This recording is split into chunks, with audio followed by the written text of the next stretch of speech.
शाम के 7 बज रहे हैं। नमस्कार, न्यूज 24 पर आप देख रहे हैं सबसे बड़ा सवाल। आपके साथ में हूं मानक गुप्ता। नरेंद्र मोदी ने 2 साल पहले पीएम बनने के बाद आज एक टीवी चैनल को पहला इंटरव्यू दिया है और उसमें तमाम बड़े विवादों और आरोपों पर अपनी राय रखी है। अंग्रेजी चैनल टाइम्स नाउ को दिए इंटरव्यू में मोदी ने पाकिस्तान से लेकर चीन, संसद के गतिरोध से लेकर ब्लैक मनी के वादे पर भी खुलकर बात की। मोदी ने अपने वादे पर भी खुलकर बात की। मोदी ने अपनी सरकार के 2 साल का कामकाज गिनाया, विरोधियों को खरी खरी सुनाई और साथ ही बीजेपी के अंदर चल रहे विवादों पर भी साफ साफ बोले। वित्त मंत्री अरुण जेटली के खिलाफ मोर्चा खोलने वाले बीजेपी सांसद सुब्रमण्यम स्वामी को भी मोदी ने कड़ा संदेश देते हुए कहा कि पब्लिसिटी के लिए इस तरह के बयान देना देश हित में नहीं है। इसीलिए हमारा आज का सबसे बड़ा सवाल है, एक इंटरव्यू से मोदी ने क्या 2 साल के विवादों को शांत कर दिया? और क्या मोदी के बयान ने सुब्रमण्यम स्वामी को अब बीजेपी में अलग थलग कर दिया है? इसी पर बहस होगी। न्यूज 24 की राय सबसे बड़ा सवाल में आज का सवाल है, क्या एक इंटरव्यू से मोदी ने 2 साल के विवादों को शांत कर दिया? हमारा एसएमएस पोल लगातार जारी है। आपके एसएमएस का भी इंतजार रहेगा। सोशल मीडिया पर भी, फेसबुक पर और ट्विटर पर आप अपनी राय शेयर कर सकते हैं। कार्यक्रम में शामिल करने की कोशिश करेंगे। सबसे बड़ा सवाल, क्या 2 साल में एक इंटरव्यू से मोदी सारे विवादों को शांत कर देंगे? और साथ ही ये भी, क्या मोदी के बयान ने सुब्रमण्यम स्वामी को अब बीजेपी में अलग थलग कर दिया है? इसी पर बात करने के लिए बीजेपी से संबित पात्रा मेरे साथ जुड़ गए हैं। कांग्रेस से डॉक्टर अजय कुमार हैं, आरएसएस के विचारक राकेश सिन्हा, आप उनको टीवी स्क्रीन पर देख पा रहे हैं, और यहां स्टूडियो में सीनियर जर्नलिस्ट, पॉलिटिकल कमेंटेटर अभय दुबे। आप सभी का स्वागत है। पहला अजय जी सवाल आप ही से है। अजय जी, अब तक लगातार आलोचना ये होती थी मोदी जी सिर्फ भाषण देते हैं, मन की बात करते हैं, वन वे कॉन्वर्सेशन करते हैं, सुनते नहीं है, सवालों के जवाब नहीं देते। आज तो उन्होंने इंटरव्यू दे दिया और सारे मुद्दों पे खुल के बात की है। अब कम से कम आप ये नहीं कह पाएंगे कि मोदी जी सुनते नहीं है, सिर्फ सुनाते हैं। बैंक जी, आपको क्या लग रहा था कि जिस तरह से उन्होंने पहले से जिस तरह से इंटरव्यू चल रही थी, तो उन्होंने अपनी मन की बात तो कह डाली, और पहले से अगर जो सवाल उनसे पूछे जाने थे पहले से जानकारी होगी या जानकारी दी गई थी, तो उस तरीके तो वही तो पुराना जो मोदी जी का वन साइडेड एक तरफा वाला बयान इस इंटरव्यू में देखिए, आप सवालों की बात करेंगे, पहले सवाल दिए जाने की, तो फिर राहुल गांधी का इंटरव्यू भी याद आ जाएगा। उस डिबेट में नहीं जाते हैं, उस डिबेट में नहीं जाते हैं। मयंक जी, आज तो नहीं, पहली बात है कि हम लोग तो आज चर्चा कर रहे हैं मोदी जी के बारे में, तो आज तो मोदी जी का दिन है, तो मोदी जी के इंटरव्यू पर जो है चर्चा चल रही है। तो उसी पर मैं कहना चाहता हूं कि आपको क्या लग रहा है कि जिस तरह से जो है वो एंकर जिस तरह से सवाल पूछ रहे थे, पूरी तरह से वो लग रहा था कि पहले से जवाब भी तैयार थी, सवाल भी तैयार था। इसीलिए कह रहा हूं ना, आप एक तरफ इंटरव्यू लेने वाले पर सवाल उठाने के बजाय आप इंटरव्यू पे आ जाइए ना। मैं फिर राहुल गांधी का इंटरव्यू याद दिला दूंगा आपको, जो उसी चैनल ने, उसी एंकर ने लिया था। उस पर भी बहुत विवाद हुआ था, इसीलिए उसे छोड़ दीजिए, कंटेंट पर आ जाते हैं। तो कंटेंट पर आइए, सवाल पूछिए, कंटेंट पर सवाल पूछ लीजिए। मैं ये कह रहा हूं, अभी तक आप लगातार नरेंद्र मोदी की आलोचना करते थे कि इंटरव्यू नहीं देते, 2 साल से सिर्फ अपने मन की बात सुना रहे हैं, सुनते नहीं है। आज तो सारे सवाल ले रहे हैं वो, हर मुद्दे पे, और बोल भी रहे हैं खुल के। तो ये आलोचना अब आप कैसे करेंगे कि इंटरव्यू नहीं देते, सुनते नहीं है? मानक जी, पहली बात है कि अगर आप एक छोटा सा उदाहरण से मैं शुरू कर लेता हूं। काला धन पर जो चर्चा चल रही थी, प्रधानमंत्री जी ने कहा कि हम पूरे दुनिया को जो है सर्वसहमति से हम ही उसके लिए जिम्मेवार हैं। ये तो देश के दर्शकों को, सभी दर्शकों को ये नहीं पता है कि इतने सालों से जो है काला धन और आतंक से संबंधित धन के बारे में पिछले 2 दशक से चर्चा चल रही थी, लेकिन प्रधानमंत्री जी ने कहा कि हम ही ने जो है पूरी तरह से हस्ताक्षर कराया। उसके बाद पनामा पर कोई चर्चा नहीं, एसआर टेप पर कोई चर्चा नहीं, एचएसबीसी के खुलासा पर कोई चर्चा नहीं, काला धन पर कब क्या क्या कार्रवाई होगी कोई चर्चा नहीं। तो हर एक मुद्दे पर अगर आप अगर किसी तरह का अगर इस देश के नागरिक चाहते हैं कि प्रधानमंत्री जी पूरी तरीके से बताए कि काला धन कब आएंगे, कब वापस आएगी, ये बताना चाहिए उनको टीवी इंटरव्यू में, कि जैसे विजय माल्या जी भाग गए, मोदी ये नरेंद्र मोदी भाग गए। ठीक है जो है डिफॉल्टर्स। अजय जी, डिटेल में अभी और जाएंगे, डिटेल में भी और जाएंगे, अभी और जाते हैं डिटेल में इसमें क्या क्या बात हुई। लेकिन संबित, आप मुस्कुरा रहे हैं जब से अजय जी ने यह मुद्दा उठाया कि कैसे सवाल पूछे जा रहे हैं और कैसे जवाब हो रहे हैं। संबित, इस मुस्कुराहट की वजह? मैं आपको आज बिल्कुल दिल की बात बोलूंगा और कैंडिडली कुछ कन्फेस करूंगा। आप देख सकते हैं मेरे हाथ में एक रिमोट कंट्रोल है और मैं आधा आपके चैनल में हूं और आधा उस चैनल पर हूं जिस चैनल पे इंटरव्यू चल रहा है। जैसे ही आपने सवाल पूछा मैंने बैक करके तुरंत मैं आपके पास आ गया और मैंने सोचा कि चलिए मुस्कुरा कर मैं दिखाता रहा हूं कि मैं मुस्कुरा तो रहा हूं, मेरा मन अभी भी उस इंटरव्यू में है जो क्लैरिटी प्रधानमंत्री ने आज रखा है। किस प्रकार देखिए हर विषय पर बड़े क्लियर ढंग से वो अपने विचार को रख रहे हैं, अद्भुत है। और देखिए अजय जी, हम सबको आज खुश होना चाहिए। आपने अच्छी बात कही, आज मोदी जी का दिन है, आज हम लोग सुन रहे हैं उनके विजन्स को, उनके क्लियर थॉट्स को। ऐसे में हम यहाँ एक राजनीतिक तूतू मैं करें ये उचित नहीं होगा। और मानक जी, जो आपने भी पहला सवाल रखा, आपने जो कहा था कि विरोधियों को वो खरी खरी सुना रहे हैं, वो किसी को खरी खरी नहीं सुना रहे हैं। आप अगर इंटरव्यू को अभी तक देखेंगे, अभी जब मैं बैक आया तो वो उत्तर प्रदेश के विषय में बोल रहे थे, किसी के खिलाफ नहीं कह रहे हैं, वो केवल देश के हक में कह रहे हैं, किसी राजनीतिक पार्टी। अच्छा, एक बात बताइए संबित, ठीक है, चलिए ठीक है, लेकिन एक बात बताइए, केवल देश के हक में। ठीक है, एक बात बताइए, कहा यह जा रहा है संबित, ये कहा जा रहा है संबित जी कि नरेंद्र मोदी ने ये जो इंटरव्यू दिया उसके पीछे बहुत बड़ी वजह ये थी क्योंकि आप ही की पार्टी के एक सांसद सुब्रमण्यम स्वामी ने आप ही की सरकार में मंत्रियों से लेकर प्रधानमंत्री कार्यालय तक की नींद उड़ा रखी है। अरुण जेटली से लेकर वित्त मंत्रालय के बड़े अधिकारियों से लेकर आरबीआई के गवर्नर से लेकर सब पर उन्होंने एकदम खुला हमला बोल रखा था। और उनको ऐसा नहीं है कि किसी की शय नहीं है, उनको किसी की शय भी है। इसीलिए मोदी जी को आज सामने आकर स्वामी को कड़ा संदेश देना पड़ा। क्या ये सच है संबित? देखिए मानक जी, किन कारणों से प्रधानमंत्री को इंटरव्यू देना पड़ा, वो इंफॉर्मेशन आपके पास हो सकता है, मेरे पास नहीं है। वो प्रधानमंत्री हैं, स्वाभाविक है चैनल्स को इंटरव्यू देना, देश के हक के विषयों को जनता के सामने रखना न केवल उनका राइट है, मगर जो प्रधानमंत्री हमेशा कहते हैं मैं तो हिसाब दे रहा हूं, तो हिसाब दे रहे हैं। वो पूरे डिबेट को, पूरे डिस्कशन को एक ही पॉइंट पे लाकर खड़ा कर देना ये उचित नहीं होगा। हर विषय, चाहे वो इकोनॉमिकल विषय हो, चाहे भारत पाकिस्तान का विषय हो, चाहे अमेरिका में हमारे हित को साधने का विषय हो, अभी उत्तर प्रदेश के चुनाव का विषय हो, हर विषय में प्रधानमंत्री जी ने अपने दिल। लेकिन आपके हिसाब से सुब्रमण्यम स्वामी को कड़ा संदेश मोदी जी ने दिया है, उसके बाद स्वामी चुप होंगे? अब उनकी जुबान पर लगाम लगेगी या अभी भी बड़े बड़े मंत्रियों और अफसरों के खिलाफ उनकी ये गोलाबारी जारी रहेगी? देखिए, पहली बात तो है कि प्रधानमंत्री जब इंटरव्यू दे रहे हैं, हिंदुस्तान के प्रधानमंत्री, उस पर विवेचना करने की क्षमता मेरे पास हो ऐसा तो मैं नहीं समझता हूं। उन्होंने कुछ कहा है, कुछ विषय को लेकर एक एलैबोरेटली उन्होंने कहा है, तो स्वाभाविक रूप से आपको अगर लगता है कि वो संदेश एक व्यक्ति के लिए है तो ये अलग विषय है।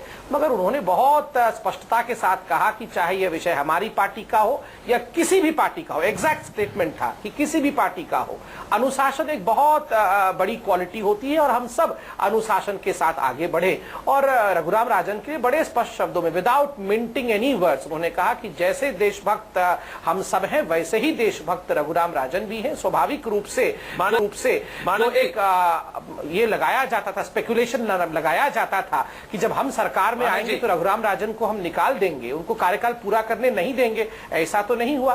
तो स्वाभाविक रूप से बहुत सारी चीजें जो मीडिया में चल रही हैं या आप पीछे भी चली थी, वो स्पेकुलेशन। अच्छा संबित, एक सेकंड रुकिएगा, एक सेकंड रुकिएगा, इंटरव्यू में कहा है, एक सेकंड रुकिएगा। राकेश जी, अजय जी एक सेकंड में आ रहा हूं, अजय जी एक सेकंड में आ रहा हूं। राकेश जी, आपको लग रहा है अब सुब्रमण्यम स्वामी कम से कम वित्त मंत्रालय के अधिकारियों, वित्त मंत्री, उनके खिलाफ जो मोर्चा खोले हुए हैं, पीएम के इतने कड़े संदेश के बाद कि पब्लिसिटी के लिए इस तरह के बयान नहीं दिए जाने चाहिए, अब कुछ ये शांत होंगे स्वामी या अभी नहीं? मानक जी, मैं ये सोच कर आया था कि पाकिस्तान पर डिबेट है, लेकिन चलिए मैं इस पर एक छोटी सी टिप्पणी करूंगा। हाँ। अभी अजय जी ने एक सवाल उठाया कि प्रश्न पहले से डिसाइडेड था, आंसर डिसाइडेड था। देखिए, भारत के समाज में संदर्भ का और काल का बहुत महत्व है। और जिस काल में आज अजय जी हैं, 25 से 27 होने, 26 से 27 होने में सिर्फ 24 घंटा हुआ है। अभी इमरजेंसी लागू किया गया था, पत्रकारों को किस तरह से दबाया गया, कुचला गया, ये इमरजेंसी का इतिहास बताता है। और अजय जी ने आज उसी तरह से इस देखिए, मैं अपनी बात पूरी कर दूं। देखिए, मीडिया पर इस तरह का सवाल खड़ा यदि हम एक मीडिया पर करेंगे तो कोई भी मीडिया नहीं बच पाएगा। और दूसरी बात समझ लीजिए, लोकसभा में इंटरव्यू में जवाब देना पत्रकारों का जवाब देना और कोर्ट में जवाब देने में तीनों का बुनियादी अंतर को जज समझना पड़ेगा। कोई कहेगा कोर्ट में जिरा होता है, उस तरह से आप जिरा कर लीजिए। लोकसभा में जैसे प्रश्नोत्तर होता है उस तरह से पत्रकार, आज मानक जी का तरीका जो होगा वह किसी कोर्ट के लॉयर का तरीका नहीं होगा। अब मैं आता हूँ मूल प्रश्न पर। मानक जी, मैं एक छोटी सी बात यहाँ कहना चाहूंगा। आज प्रधानमंत्री ने एक बात कही जो बहुत ही महत्वपूर्ण है, वो MTCR के बारे में कहे, मिसाइल टेक्नोलॉजी कंट्रोल रेजिम के बारे में कहा। देखिए, पूरे 3 दिन तक मैं मीडिया के भी एक वर्ग को लूंगा, मानक जी मैं आपको उसमें बात मानता हूं, लेकिन मीडिया के एक वर्ग को लूंगा जिसने मातम का माहौल करा दिया NSG के ऊपर में, जबकि एक बड़ी सफलता जो भारत को मिली जिसका प्रधानमंत्री ने जिक्र किया है, जिसमें सिर्फ 34 सदस्य थे, भारत 35वां सदस्य बना। आज भारत विश्व के बाजार में अपने मिसाइल को बेच सकता है। राकेश जी, मूल प्रश्न ये नहीं था। राकेश जी, मूल प्रश्न ये नहीं था मेरा। मैं उस पर आ रहा हूं। मैं आ रहा हूं। मैं देखिए, मैं राजनीतिक सवाल का जवाब मैं राजनीतिक सवाल का जवाब नहीं दूंगा। प्रधानमंत्री के उस हिस्से का मैंने जवाब दिया जो हिस्सा मुझे लगता है मुझे देना चाहिए। वह बीजेपी का एक आंतरिक प्रश्न है। प्रधानमंत्री जी ने उस आंतरिक प्रश्न को निश्चित रूप से एड्रेस किया है। अब मुझे लगता है किसी भी पार्टी में जो एक सार्वजनिक अनुशासन की भावना होती है, चाहे आप अच्छी बात भी करें या कोई खराब बात करें, पार्टी का अनुशासन की एक सीमाएं होती हैं, एक लक्ष्मण रेखा होती है, एक मर्यादा होती है, और पार्टी के राकेश जी, अच्छा चलिए, अब आप बच रहे हैं। मैं सीधे सीधे कह देता हूं आरोप क्या लग रहा है। मैं सीधे बता देता हूं आरोप क्या लग रहा है। आरोप ये लग रहा है RSS की शय है स्वामी को। RSS की शय पर सुब्रमण्यम स्वामी ने अरुण जेटली और उनके सारे अधिकारियों के खिलाफ मोर्चा खोला है। इसीलिए मोदी जी को आकर ये कहना पड़ा आज कि भैया इस तरह की बातें मैं इसका जवाब देता हूं। मानक जी, राष्ट्रीय स्वयंसेवक संघ कोई एक फैक्शन नहीं है। RSS पूरा एक आंदोलन है, उस आंदोलन का हिस्सा है। नरेंद्र भाई मोदी भी संघ के प्रचारक रहे हैं। केंद्र सरकार के अधिकांश मंत्री संघ की शाखा से उपजे हुए हैं। इसलिए संघ कोई फैक्शन बनकर काम नहीं करता है। दूसरी बात, संघ माइक्रो मैनेजमेंट में विश्वास नहीं करता है। संघ एक ब्रॉडर पर्सपेक्टिव में, आइडियोलॉजिकल पर्सपेक्टिव में काम करता है। अच्छा चलिए, ठीक है। छोटी छोटी बातों में संघ दखल नहीं देता है। ठीक है, ठीक है। जाता है जब भी कुछ घटनाएं घटती है भारतीय जनता पार्टी में, मानक जी, एक सेकंड अभय जी से मैं ऐसा हुआ कि मदर को चाइल्ड बना देना और चाइल्ड को मदर बना देना। ठीक है राकेश जी। पहला तो राकेश अभय जी ये, क्योंकि हम सवाल ये पूछ रहे हैं, आज मोदी जी ने जो फटकार लगाई है, बहुत कड़े शब्दों में उन्होंने कहा कि पब्लिसिटी के लिए ऐसा लग रहा है स्वामी इस तरह के बयान दे रहे हैं। अब स्वामी आपको लग रहा है चुप होंगे? देखिए, सुब्रमण्यम स्वामी का तो USP यही है कि इसको आपने कहा गोलाबारी करना। हाँ। अगर वो गोलाबारी करना छोड़ देंगे या गोलाबारी करने की उनके अंदर काबिलियत नहीं होती तो उन्हें राज्यसभा का सांसद क्यों बनाया जाता? भाई, क्या उनके पीछे कोई बहुत बड़ा जनाधार नहीं है? नहीं कोई उन्होंने बहुत बड़े विद्वान है, उन्होंने कोई खास ऐसी उपलब्धि नहीं है। अकादमी क्षेत्र में अर्थशास्त्र के अंदर उन्होंने कुछ काम किया है, ये बात सही है, लेकिन वो भी ऐसी नहीं है कि वो अमर्त्य सेन के स्तर की हो या उस स्तर की हो। तो वो जो गोलाबारी करते हैं, जो एक वन मैन इन्वेस्टिगेटिव टीम की तरह अपने आप को पेश करते हैं, इसीलिए उनको बनाया गया है। वहां पर बनाया इसलिए गया था ताकि वो गांधी परिवार के ऊपर हमला कर सकें। हाँ। लेकिन अब तो हमला उनका चारों दिशाओं में हो रहा है। हाँ। और अगर वो अपने हमले को वापस ले लेंगे और करना बंद कर देंगे तो थोड़े दिनों बाद उनकी उपयोगिता समाप्त हो जाएगी और उनका आकर्षण भी समाप्त हो जाएगा। मुझे नहीं लगता कि वो किसी के कहने से भी रुकेंगे। अंततः भारतीय जनता पार्टी के कहने की बात तो सिचुएशन ये आ गई है कि फिर ये हो जाएगा कि मोदी जी की भी नहीं सुन रहे। मैं कह रहा हूं, अंततः उन्हें भारतीय जनता पार्टी को उनसे निपटना ही पड़ेगा, सांगठनिक रूप से निपटना पड़ेगा, और कोई तरीका नहीं है उनसे बचने का। अजय जी कुछ कहना चाह रहे थे? अजय जी, मानक जी, जिस तरह से प्रधानमंत्री जी हमारे दोस्त संबित पात्रा जी बता रहे थे कि रघुराम राजन जी का काफी तारीफ कर रहे थे, लेकिन एक सवाल हम पूछना चाहेंगे कि जब अभी तक जिस तरह से रघुराम राजन जी के ऊपर हमला हो रही थी, उसके चलते रघुराम राजन जी को मजबूरी से, क्योंकि वो तो पहले कह चुके थे कि वो जो है उनका कार्य अभी भी, उनके जो बहुत सारे काम अधूरा रह गया है, उनको पूरी तरह से करने की आवश्यकता थी और वो भारत को और 3 साल और सेवा करने के लिए इच्छुक थे, जिस तरह से उनका जो बयान आ रहा है। तो अगर बीजेपी के लोग या बीजेपी के या सरकार के लोग के निर्देश अनुसार जिस तरह से हमला हो रहे थे और उस वक्त प्रधानमंत्री चुप थे, जब ये सुनिश्चित हो गए कि रघुराम राजन जी जा रहे तो उस पर चर्चा फिर वो कि रघुराम राजन बहुत अच्छे हैं, देश प्रेमी है, तो ये थोड़ा गले से ये बात गले से उतर। आरोप क्या है आपका? दूसरी बात है कि आपका आरोप क्या है? सीधी तरह से नहीं, एक मिनट, मेरा आरोप है कि सरकार ने मजबूर किया था रघुराम राजन जी को जाने के लिए। अब जो मलम पट्टी और झंडू बाम और जो नाटक चल रही है वो उचित नहीं है। दूसरी बात है, राकेश सिन्हा जी स्पष्ट करे कि आरएसएस ने स्वामी जी को इस तरह से निशाना करने के लिए कहा कि नहीं। कम से कम राकेश जी इतने परिपक्व नेता हैं, हमारे दोस्त हैं, कम से कम स्पष्ट कर ले कि आरएसएस के निर्देश पर ही स्वामी जी जिस तरह से अरविंद सुब्रमण्यम के ऊपर हमला कर रहे थे, जेटली जी, ये कोई बात जिस तरह से आरएसएस का नाम आ रहा है, कम से कम ये तो स्पष्ट कर ले कि आरएसएस नहीं है इसमें, तो कम से कम हम लोग भी संतुष्ट हो जाएंगे कि ना स्वामी राकेश जी छोटा सा जवाब दीजिए, संबित ब्रेक के बाद आपके पास आऊंगा। राकेश जी देखिए, मैं इतना ही कहना चाहूंगा कि राष्ट्रीय स्वयंसेवक संघ इन आरोप प्रत्यारोप की राजनीति में भारतीय जनता पार्टी के अंदरूनी मामलों में रुचि नहीं लेती है। आरएसएस एक वैचारिक काम करती है। वैचारिक काम में जहां जहां भारतीय जनता पार्टी को सहयोग की जरूरत पड़ती है, संगठनात्मक को वैचारिक सहयोग देती है। अब आरएसएस को आप उस स्तर तक ले जा रहे हैं, तो क्या अगस्ता पर जो अच्छा चलिए, नहीं ठीक है राकेश जी, जवाब आपका साफ हो गया, यानी कि आरएसएस के कहने पर ये नहीं हो रहा है। अच्छा एक सेकंड, राकेश जी की ये बात सही है निर्देश से कि आरएसएस जो है सेक्शन नहीं है, वो एक ब्रॉड फ्रेमवर्क सरकार के सामने पेश करता है नीति संबंधी, और सरकार उसमें जरूरत के मुताबिक उसके साथ उसको संबोधित करती है। ये बात उनकी बिल्कुल सही है, मैं मानता हूं। लेकिन अभी मैंने 2 दिन पहले ही एस गुरमूर्ति का एक इंटरव्यू पढ़ा है, जो कि राष्ट्रीय स्वयंसेवक संघ की जो आर्थिक शाखा है उसके साथ प्रमुख ताल्लुक रखते हैं, या उसमें खास उन्होंने स्पष्ट रूप से कहा कि हमें रघुराम राजन की अर्थनीति पसंद नहीं थी।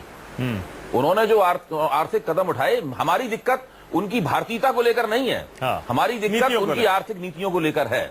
तो निश्चित रूप से राष्ट्रीय स्वयंसेवक संघ का रघुराम राजन के ऊपर, या एक तरह से देखा जाए तो अरविंद सुब्रमण्यम जैसे लोगों के ऊपर जो कि अमेरिका से आए हैं, एक निश्चित रूप से उनका एक रवैया तो है ही, और वो रवैया उन्होंने जरूर सरकार के सामने रखा यानी कि सुब्रमण्यम स्वामी जो बोली बोल रहे हैं वो आरएसएस की ही बोली है, इसीलिए आरोप लग रहा है। इस आरोप में और दम आ जाता है कि कहीं आरएसएस के कहने पर तो ये सब नहीं हो रहा है। एक ब्रेक ले रहा हूं संबित, मुझे पता है आप बेताब हैं बोलने के लिए, एक ब्रेक ले रहा हूं। ब्रेक के बाद भी जारी है सबसे बड़ा सवाल, और सवाल ये कि एक इंटरव्यू से मोदी ने 2 साल के सारे विवाद शांत कर दिए। आपके एसएमएस का इंतजार है, एसएमएस पोल का नतीजा भी दिखाएंगे इस ब्रेक के बाद। देखते रहिए News 24।